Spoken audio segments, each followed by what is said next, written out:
தொடர்ந்து பார்ப்பதற்கு இந்த சேனலை லைக் பண்ணுங்க, ஷேர் பண்ணுங்க, சப்ஸ்கிரைப் செய்யுங்க. அனைவருக்கும் வணக்கம். இப்போது நாங்கள் தரம் 9 2ஆம் தவணைக்குரிய விஞ்ஞான முறை குறிப்பீடும் மட்டம் தட்டலும் என்ற பாடத்தினூடாக உங்களை சந்திக்க இருக்கின்றோம். அந்த வகையில் முதல்ல இந்த விஞ்ஞான முறை குறிப்பீடுகள் என்ற பாடத்தின் அறிமுகத்துக்கு போக போகிறோம். இந்த விஞ்ஞான முறை குறிப்பீடு என்று சொல்லப்படுவது என்னென்னா, ஒரு மிக பூஜ்ஜியத்துக்கும் ஒன்றிற்கும் குறைந்த பூஜ்ஜியத்துக்கும் ஒன்றுக்கும் இடைப்பட்ட இலக்கமாக இருந்தால் என்ன, அல்லது மிகப்பெரிய எண்களாக இருந்தால் என்ன, அந்த எண்களை ஒன்று அல்லது ஒன்றிற்கும் 10ற்கும் இடைப்பட்ட ஒரு எண்ணாக எழுதி போட்டு அதை 10ன் வலுவில், அதன் பெருக்கத்தை 10ன் வலுவில் காட்டுறதான் இந்த விஞ்ஞான முறை குறிப்பீடு. இப்போ உதாரணத்துக்கு நாங்கள் பார்ப்போம். உதாரணம் பார்ப்போம். 23. 23 இதை நாங்கள் 1க்கும் 10க்கும் இடைப்பட்ட ஒரு எண்ணா தான் எழுத போறோம். அப்ப என்ன செய்வோம்டா, 23 10ஆல பிரிச்சு போட்டு 10ஆல பெருக்கிறோம். சரியா? அப்ப எப்படி வருகுதுண்டா, 10ஆல பிரிச்சா 2.3. அப்ப எத்தனை 10 இருக்கு? 10ന്റെ எத்தனை இருக்கு? 1. 10ന്റെ 1ஆம் அடுக்கு. சரியா? இரண்டாவது பார்ப்போம். 425. இதை நாங்கள் ஒரு 10க்கும் 1க்கும் 10க்கும் இடப்பட்ட ஒரு எண்ணா குறிப்பிட 425 100ஆல பிரிச்சு 100ஆல பெருக்கிறோம். ஏனென்றா 100ஆல பிரிச்சாதான் இது 1க்கும் 10க்கும் இடப்பட்ட ஒரு எண்ணா வரும். 4.25 தர 100 எழுதலாம். என்னண்டா 10ன் 2. மூன்றாவது பாருங்க, 5476. அப்ப இதே என்னென்று செய்ய போறோம்டா, 5476ன் கீழ் 3 இஞ்ச வரணும்னா 1000ஆல பிரிக்க வேணும். பிரிச்சா 1000ஆல பெருக்க வேணும். தானே மீண்டும் அந்த இலக்கம் வர போகுது எங்களுக்கு. அப்ப இதை எழுத போறோம். 5.476 தர 1000 10ന്റെ 3. சரியா? நாலாவது பார்ப்போம்.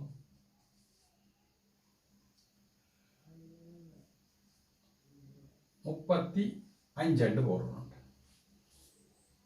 அப்ப என்ன வர போகுது, 10ஆல பிரிச்சு போட்டு 10ஆல பெருக்கிறோம். அப்ப 10ஆல பிரிச்சா 3.5 தர 10ന്റെ 1ஆம் அடுக்கு. இது ஒரு சின்ன விடயம். இதை நாங்கள் தொடர்ந்து இவ்வாறு செய்யாமல், தொடர்ந்து இவ்வாறு எழுதி கொண்டு போகாமல், இதுக்கான ஒரு ஷார்ட் மெத்தட் நேரடியா விடை எழுதக்கூடியதா இருக்கும். அதானே? அப்ப நேரடியா விடை எழுதக்கூடியதாக பார்ப்போம். எப்படி என்று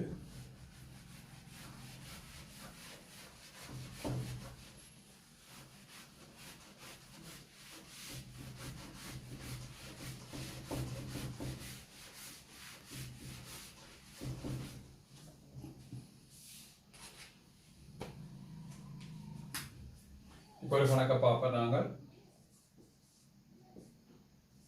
245 இதை விஞ்ஞான முறை குறிப்பீட்டில் குறிப்பிட போறோம்டா, 245 தசமதானம் எங்க வரணும்? 2க்கும் 4க்கும் இடையில வரணும். அப்ப 2 இலக்கம் பாயணும்னா 100ஆல பிரிச்சு 100ஆல பெருக்கிறோம். அப்ப 2.45 தர 100 10ന്റെ 2. அப்ப இவ்வாறு நாங்கள் தொடர்ந்து செய்யாமல் இது எப்படி செய்ய போறோம்டா, 376 எப்பவுமே எப்போதும் ஒரு இலக்கத்துக்கு முடிவிடத்துல தான் தசமதானம் இருக்கு. அதானே? முடிவிடத்துல இந்த இடத்துல தான் தசமதானம் இருக்கு. அப்ப இந்த தசமதானம் எங்க போகுதுண்டா, 2 இலக்கம் தாண்டி இங்க போகுது. அதாவது இப்படி இருக்கேக்க முதலாவது இலக்கத்துக்கு 2வது இலக்கத்துக்கும் இடையில தான் தசமதானம் இருக்க போகுது வச்சுக்கொள்ளும். அப்ப எத்தனை இலக்கம் தசமதானம் தாண்டி போகணும்? 2 இலக்கம். அப்ப 3.76 2 இலக்கம் தாண்டின வழியா 10ന്റെ 2. மூன்றாம் கணக்கு பாருங்க. 495 ஆகவே 4.95 தர 10 நாலாவது பார்த்துக்கொள்ளுங்க 1592 1.592 தர 10 எத்தனை இலக்கம் தாண்ட போகுது 3 இலக்கம் 10 3 சரியா இதங்களுக்கு வந்த ஒரு நேரடியான ஒரு விட இப்ப தொடர்ந்து நாங்கள் அப்படி செய்யாம இதே போலதான் இங்கால பார்ப்போம் 49 ரெண்டா 4.9 தர 11 38 3.8 தர 11 40 ரூபா 40 4.0 தர 10 ഉണ്ട് അപ്പൊ 4.0 എന്ന തസത്തുക്കങ്ങളെ സൈവർ പോട தேவையில்லை അപ്പൊ 4 തര 11 പോട്ടുകൊള്ളാം നാലാவது 59 രൂപ 5.9 തര 11 மிகச்சிறிய விடயங்கள் சரிதானே மிகச்சிறிய விடயங்கள் இவ்வாறு சின்ன இலகுவாக நாங்கள் கண்டுகொள்ளக்கூடிய இருக்கு சரிதானே இப்போ வேற உதாரணத்தை பார்ப்போம் நாங்கள்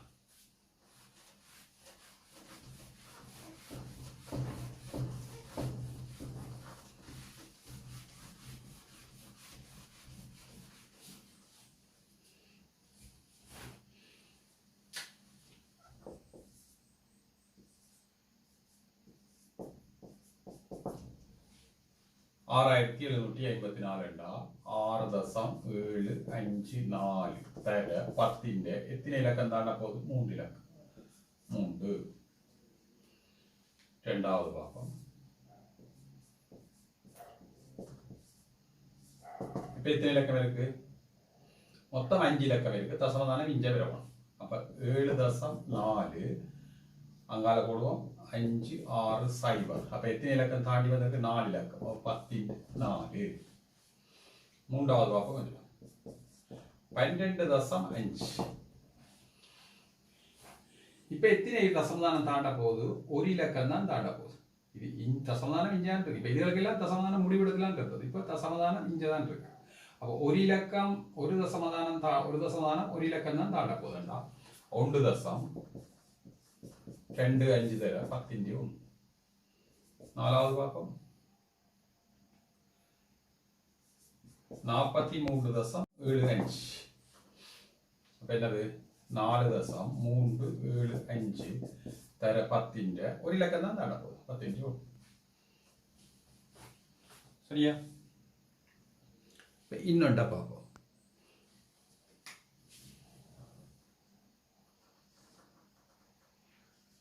435.6 இதே எப்படி பார்க்க போறோம் 4.356 தர 10 ரெண்டு இலக்கம் தான் தாண்டது அப்ப 10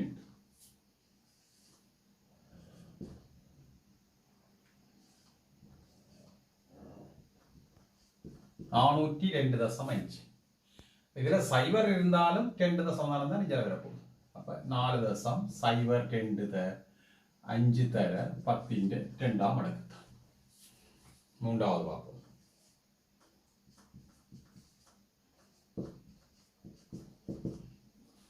1497.35 அப்ப எப்படி வரப்போகுது 3 இலக்கம் தான் தாண்ட போகுது 1.49735 தர 10 3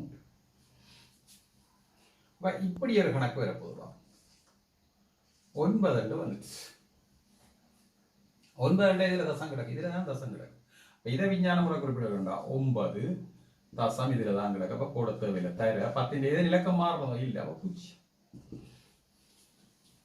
சில வேலையெல்லாம் இப்படி கேட்டா இப்படிதான் எழுதக்கூடிய இருக்கும் சரியா இது என்னது இப்ப விஞ்ஞான முறை குறிப்பீடு அதாவது இலக்கங்கள் பெரிய இலக்கங்களாக இருந்தால் நாங்கள் குறிப்பிடுவோம் சைபர் என்று வந்தால் எப்படி என்று பார்ப்போமே சைபர்களோட சேர்த்து பெரிய பெரிய இலக்கங்கள் பூமியின் சுற்றளவு வேகங்கள் அதுகளை பார்ப்போம்.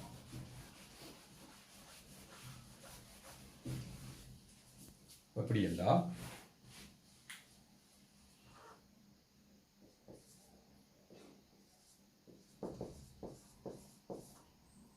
இதை விஞ்ஞான முறை குறிப்பிட்டுல குறிக்கப்படும்.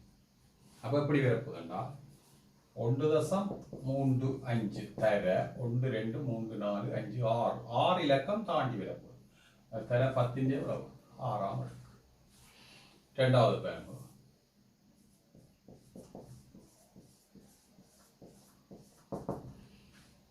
4.5 தர 2 4 6 8 இலக்கம் தான் 2 4 6 8 இலக்கம் தான் 10 மூன்றாவது வாப்பம்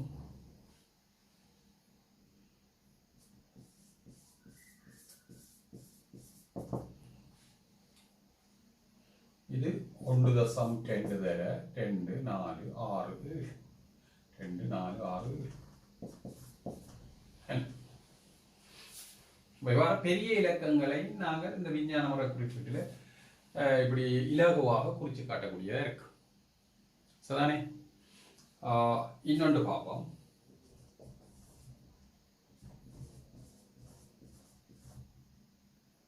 இது இருக்கா விஞ்ஞான முறை குறிப்பிட்டு 100,000. அப்ப 1 தர 1 2 3 4 5 அதில் தசம் போட தேவை. 1 பக்கத்தில் தசம் 2 போட தேவை. இப்ப நாங்கள் என்னண்டா இப்ப இதெல்லாம் உதாரணங்கள். இப்படி வந்தா இப்படித்தான் கணக்கு செய்வதுன்றது உதாரணங்கள். இப்ப நீங்கள் என்ன செய்யலாமண்டா எங்களோட புத்தகத்தில் உள்ள பயிற்சி எடுங்கோ, முன்னுக்கு இருந்தே போங்க, பயிற்சி எடுங்கோ. இது சம்பந்தமான நிறைய கணக்குகள் இருக்கு. சதானே? அவ்வளோ கணக்கை நீங்கள் செஞ்சு கொள்ளலாம். சதானே?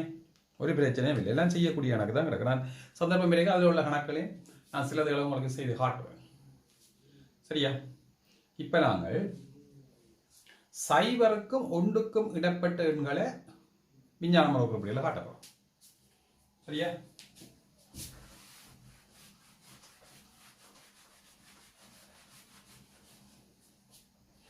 பாருங்க,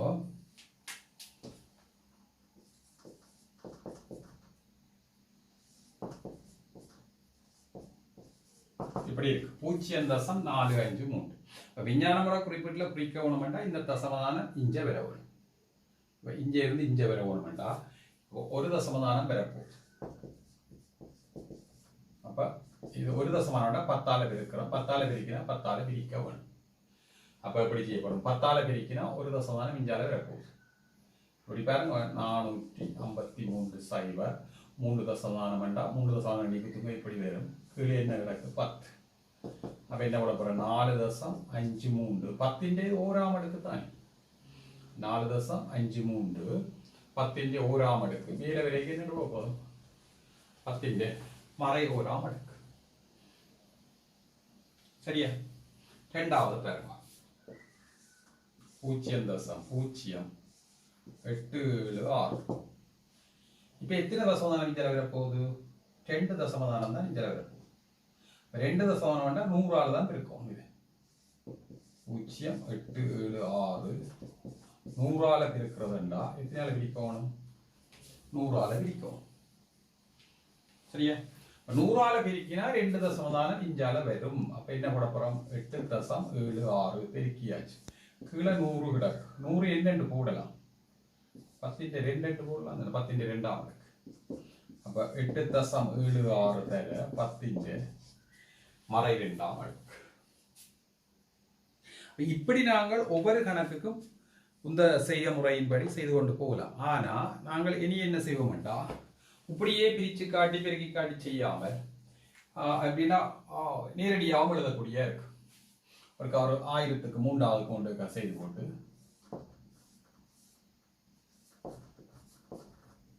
இதப்பா இது எத்தனை தசமானம் தாண்ட போகுது? 3 தசமானம் தாண்ட போகுது. 3 தசமானம் தாண்டுறா 1000ஆல இருக்கும்.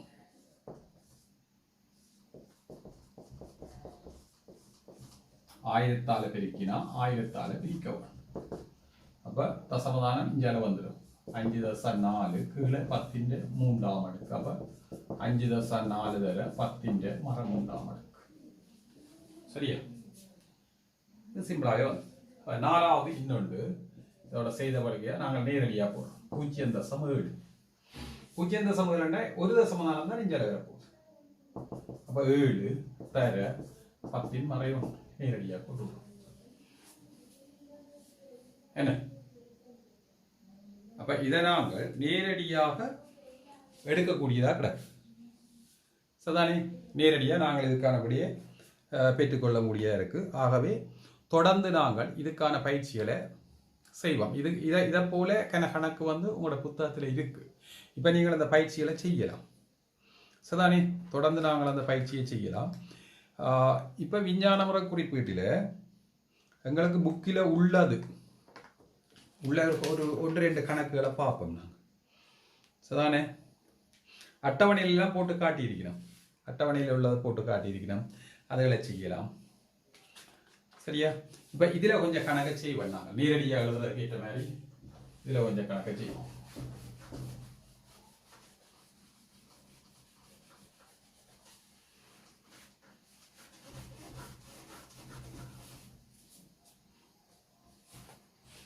அடிப்படை விடயங்கள் பார்ப்போம்.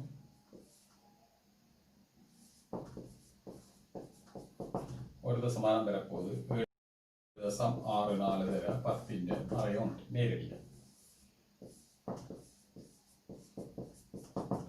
2 தசமானம் தான் பெறப்போகுது 9.54 தர 10ന്റെ மறை 2.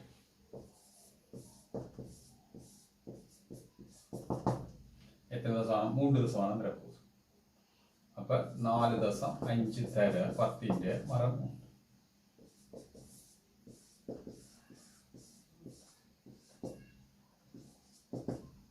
ഇതൊക്കെ വരപ്പോകുന്നത് ഇഞ്ച വരപ്പോകുന്നത് 5.2 തര 1 2 3 4 5 ഇലക്കം വരപ്പോകുന്നത്. അപ്പൊ 10ന്റെ മറൈ 5.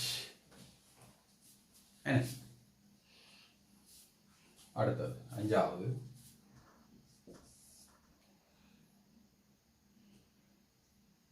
இதில் பயிற்சியாக நாங்கள் செய்யலாம். எனவே கொண்டு இப்படி செய்யலாம், பிரச்சனை இல்லை. பெரிய இலக்கங்கள் இப்படி போட்டு இப்படி இருக்கா வந்தால் இப்படி என்று முன்னுக்கும் செய்யறோட டேரேஞ்சரோட போய் நாங்களே கிடக்கு. ஆனால் எங்களுக்கு உண்மையில தசமதானம் எங்கே இருக்கணும்னா இதுதான் இருக்கும்.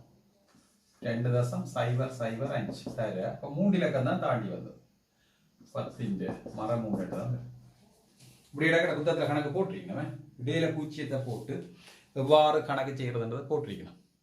அப்போ நாங்கள் அதை பிரச்சனையில் செய்து கொள்ளலாம். சரிதானே? அடுத்ததாக நாங்கள் என்ன விடயம் பார்க்க போகிறோம்டா, புக்கில் நிறைய கணக்கு இருக்கேன், நாங்கள் செய்து கொள்ளலாம். அடுத்ததாக என்னென்னா, இந்த விஞ்ஞான முறை குறிப்பீட்டில் உள்ள விடயங்களை சாதாரண எண்களாக காட்ட போகிறோம். சரிதானே? எப்படி ஏண்டா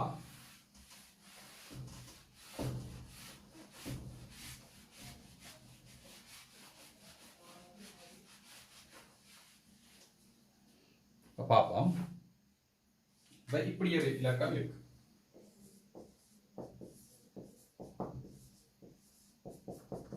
பத்தின் 2 4.92 தர 10.2. அப்ப என்ன வர போகுதுன்னா 2 இலக்கம் இஞ்சால மாறும். சாதாரண முறையில் எழுத போறோம். இது விஞ்ஞான முறை குறிப்பிட்டுல இருக்கு. சாதாரண முறையில் எழுத போறோம். அப்ப 492 தசம் இங்க வந்துருக்கு. ஆகவே சரி. ரெண்டாவது பார்ப்போம்.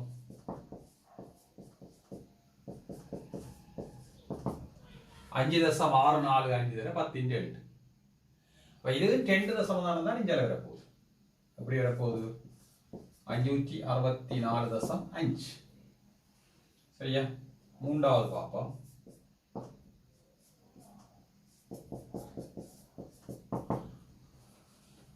10.5. அப்ப 5 இலக்கம் 5 தசமதானம் இஞ்சால வரப்போகுது. 5 தசமதானம் இஞ்சால வரப்போகுதுன்னா இதுல ஏற்கனவே 2 இலக்கங்கள்லாம் கிடக்கு. அப்ப 3 இலக்கத்துக்கு பதிலாக என்ன போட போறோம்டா 2 இலக்கம் கிடக்கு. அப்ப 3 0 போட்டுவோம். வளங்க நேரடியா 1.37 தர 10.4. சரியா? இதுக்கு என்ன போட போகிறோம்? 4 இலக்கம் அங்கால தாண்ட போகுது. அப்போ 3 இலக்கம் கிடக்கு, 4வது இலக்கம் இல்லைன்றபடியா சைவம். 5வது பாருங்க, 4.0253 தர 10 சரிதானே? அப்ப ரெண்டு இலக்கம் தான் அங்கால வர போகுது. 2 இலக்கம் அங்கால வரைக்க அப்ப நான் எப்படி போட போறேன்? 402.53. சரியா? வழியா பாருங்க. என்ன இது நேரடியா நாங்கள் அதாவது சாதாரண முறையில் எழுதுறோம். அதாவது விஞ்ஞான முறை குறிப்பீட்டில் உள்ளதை சாதாரண வடிவத்துக்கு மாத்துறோம். சரியா? இப்ப நாங்கள் அடுத்த இன்னொரு வடிவம் பார்க்க போறோம். மெட்டல், அதாவது சயவிலவாறு, அதாவது 10 வேலு வந்து சயவிலவார இலக்கங்களை சாதாரண முறையில் எப்படி எழுத போறோம்ன்றதை பார்ப்போம். எப்படி என்ன பாருங்க, 4.3 தர 10 சைரண்டு கிடக்கு. அப்ப 2.2 இஞ்சால வந்து சைரண்டு இஞ்சால விரவணும். 0.043 அவ்வளவுதான். 2வது பாருங்க, 0.6 தர 10 மரமூன்று.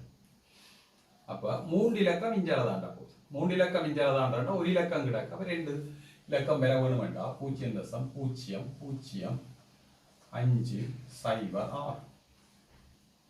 3வது பார்ப்போம். 4.85 தர 10 மறை 1. அப்போ 1 இலக்கம் தான் இஞ்சால விட போகுது. 1 இலக்கம் வேண்டா 0.485. 4வது 1.205 தர 10 மறை 4. 1 இலக்கம் அப்படியே இருக்கு, 4 இலக்கம் தான் இஞ்சால வர போகுது. அப்போ 1 இலக்கம் இருக்கிறபடியா மிச்சத்துக்கு 3க்கும் 3 சைவரை போட்டுட்டு 1.205. 4.5. 5வது பார்ப்போம். 6.052 தர 10 மறை 2. அதில் செய்திருக்கிறோம். ஆனால் இந்த இலக்கம் தனி, இது இங்கே 4 இலக்கத்தோட இலக்கு. அப்போ தசமதானம் இஞ்சால வர போது 2 இலக்கம் 0.0652. சரிதானே? இது என்னண்டா விஞ்ஞான முறை குறிப்பீட்டில் உள்ளவற்றை சாதாரண முறைக்கு நாங்கள் மாற்றி இருக்கிறோம். சரிதானே? இவ்வளவு தான் இதுல நாங்கள் உள்ள இந்த விஞ்ஞான முறை குறிப்பீட்டில் உள்ள என்னென்னு சொல்றது அடிப்படை விடயங்கள். சரிதானே? கணக்கு செய்யறதுல உள்ள அடிப்படை விடயங்கள். இப்ப நாங்கள் புத்தகத்தில் உள்ள சில பயிற்சிகளை பார்ப்போம். புத்தகத்தில் எப்படி கணக்கு வந்திருக்கு, ஒவ்வொரு பயிற்சியும் சொன்னா நீங்க மிச்ச பயிற்சியை நீங்களாவே செய்து கொள்ளலாம். சரிதானே? பாருங்க, கட்டாயம் புத்தகத்தில் உள்ள பயிற்சிகளை பார்த்துக் கொள்ளணும். பார்த்தா தான் மேற்கொண்டாங்க உள்ள கணக்குகளை நாங்கள் தொடர்ந்து செய்யலாம். அதானே?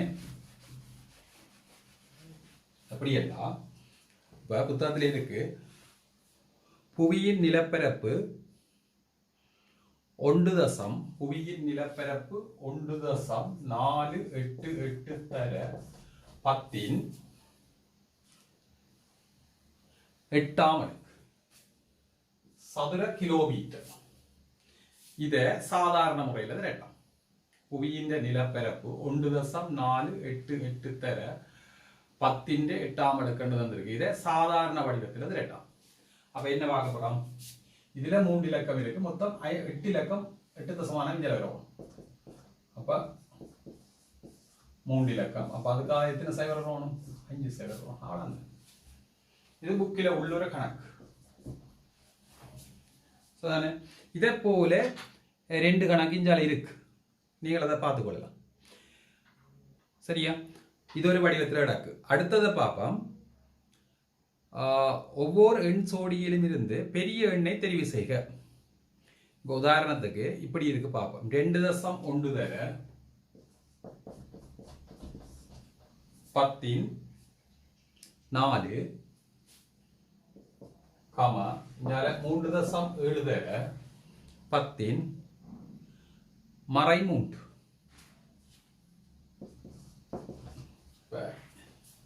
இதுல இருந்து நாங்கள் நேரடியா நாங்கள் விட கொடுக்கலாம். ஆனா இப்ப இதுல எது பெரிது எது சிறிது பார்க்க போறோம்டா இதை சாதாரண வடிவத்துக்கு எழுதுவோம். நாங்க இந்த எண்ணை சாதாரண வடிவத்துக்கு எழுதுவோம். ரெண்டையும் அப்படியே சாதாரண வடிவத்துக்கு எழுதினா இது எவ்வளவு வர போகுது? 21 3 0.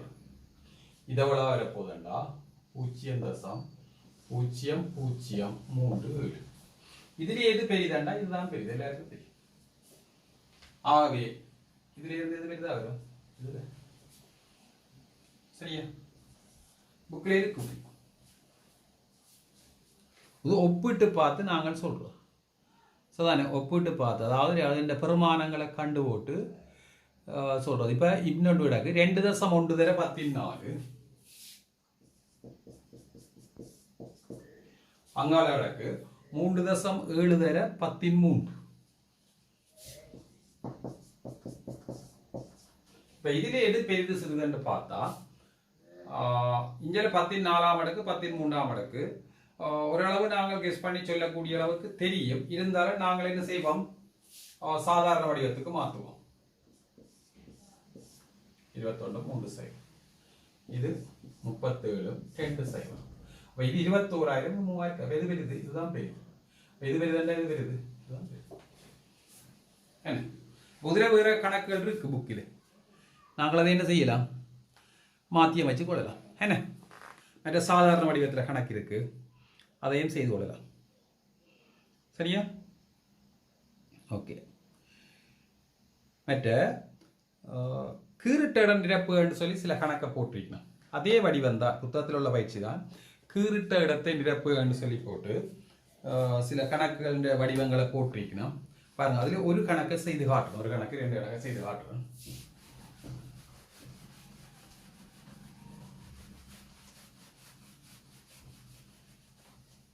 அப்படி என்றால்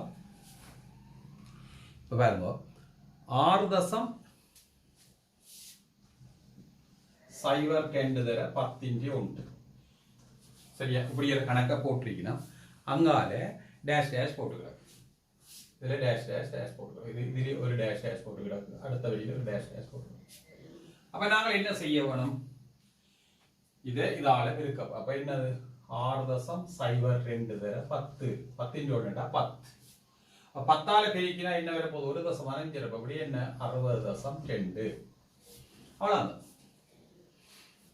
இன்னொன்று போட்டிருக்கீங்கன்னா 5.99 தர 10 மறை 2. 5.99 தர 10 மறை 2. இதுக்கு 3 டேஷ் போட்டிருக்கணும். அப்ப முதல்ல என்ன செய்ய வேணும்? இது அப்படியே எழுதலாம். 5.99 தர கீழே வரும் 10 இது முதலாவது டேஷ். பேர் என்ன போடுறோம்? அடுத்த டேஷ்ல 5.99 10 வர்க்கம் என்றா 100. அடுத்த வரியில விட 10 வர்க்கம் என்றா 2 தசம் 100ஆல பிரிக்கிறோம் என்றா 2 தசமா இருந்தா இங்க வரும். அப்ப 0.0599. சரியா? உதுவும் என்னதுல இருக்கு? எங்களோட புக்ல இருக்கு. நாங்கள் உதயம் என்னது எங்களுக்கு ஏற்ற மாதிரி பார்த்துக்கொள்ளலாம். அட்டவணைகள் இருக்கு. அட்டவணைகள்ல எப்படி இந்த வகுத்தல் முறை மூலம் செய்து காட்டுற முறை இருக்குல்லோ, அப்படி நாங்கள் செய்து காட்டலாம். அட்டவணை அப்படி இருக்கு. மெட்டது இவ்வளவு விடயங்களும் இதுல இருக்கு. நாங்கள் இந்த மிச்ச பயிற்சிகளை நாங்கள் செய்து கொள்ளலாம். சரிதானே? மிச்ச பயிற்சிகளை இதுல நாங்கள் செய்து கொள்ளலாம். பயிற்சிகள் கிடக்கு. சரிதானே? அப்ப இவ்வாறான ஒரு தரம் 9 வகுப்புக்குரிய எங்களோட விஞ்ஞான முறை குறிப்பீடுகள் என்ற பாடத்தினூடாக இப்போது நாங்கள் சில புதிய விடயங்களை உங்களுக்கு சொல்லி இருக்கிறோம். அடுத்து வரும் தொடர்ந்து வரும் காணொளிகள் மூலம் இது ஒரு பகுதியான மட்டந்தட்டல் என்ற பாடத்தினூடாகவும் உங்களை சந்திக்கின்றோம். தொடர்ந்து எங்களுடைய இந்த சேனல்ல கேத்திர கணிதம், அதாவது ஜோமெட்ரி என்று சொல்ற பகுதியானது ஸ்பெஷலாக வருகிறது. அது 9, 10, 11 3 வகுப்புக்கும் மிக முக்கியமான பகுதியாக வருது. அடிப்படை கேத்திர கணிதம் என்ற பகுதியில் வருது. அதில் அடிப்படை கேத்திர கணிதத்தில் முதலாவதாக நாங்கள் நேர்கோட்டில் உள்ள இடத்துல கோணம் குத்துதற் கோணங்கள் பார்த்துனாங்க. அடுத்ததாக நாங்கள் சமாந்தர நேர்கோடுகள் சம்பந்தமாக பார்க்க போகிறோம். அதை தொடர்ந்து முக்கோணியின் அகக்கோணம் நாற்பக்கலின் அகக்கோணம் பார்க்க போகிறோம். அதுக்கு அடுத்ததாக ஒரு 10ஆம் ஆண்டின் ஒரு நிறைவுக்கு வார மாதிரி முக்கோணிகளின் ஒருங்கிசைவு இணைகரம் போன்ற பாடங்களை படிக்க போகிறோம். தொடர்ந்து வரும் இந்த காணொலிகளை நீங்கள் பார்க்க வேணுமெண்டா எங்களோட சேனலை சப்ஸ்கிரைப் பண்ணுங்க, ஷேர் பண்ணுங்க, லைக் பண்ணுங்க. நன்றி, வணக்கம்.